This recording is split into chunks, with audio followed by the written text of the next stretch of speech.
Hello mga idol, this is an incident report of Yummy.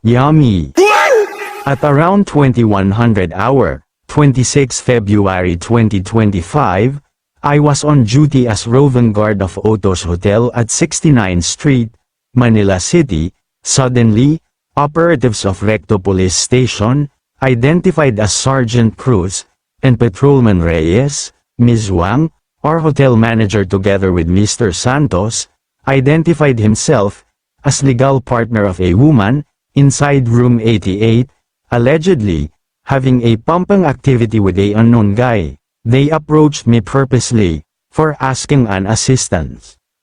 When we arrived the area, Diyos, Mayo, positive nga. Ito ay malulusutan ni lalaki, sabihin lang niya nagpakilalang, dalaga si babae, at yung nga ang sinabi niya. Ito po ay reaction ko, sa video ni Boss Waltz page. Thank you.